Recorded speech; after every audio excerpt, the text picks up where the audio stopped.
C'est un voyage au cœur de l'imaginaire enfantin, un opéra par et pour les enfants écrit par Christian Caluc sur une musique de Pierre Hugat.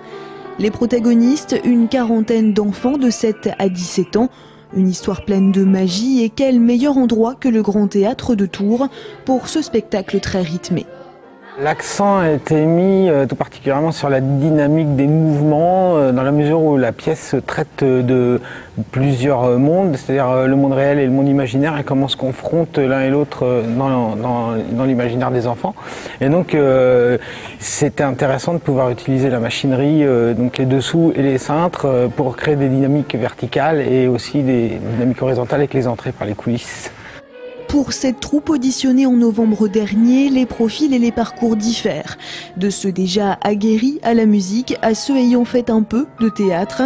Au départ, des chanteurs-comédiens de niveau très hétérogène. Il y a un bon quart qui connaissait absolument pas la musique.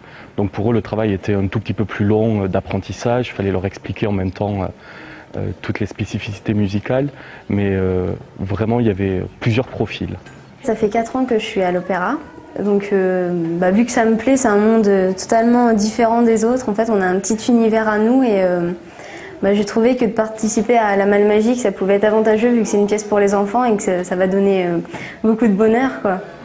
Et point besoin de longs discours, Éléonore la Benjamine de la troupe résume l'opéra à sa façon. Il y a des musiques rigolotes et il y a aussi des musiques un peu tristes, mais c'est pas grave. Voilà donc de quoi nous rassurer sur la dimension dramatique de cet opéra. Mais tant que veille le lapin blanc, seul adulte en scène, nul doute que la Malle Magique sache réveiller en chacun l'enfant qui sommeille.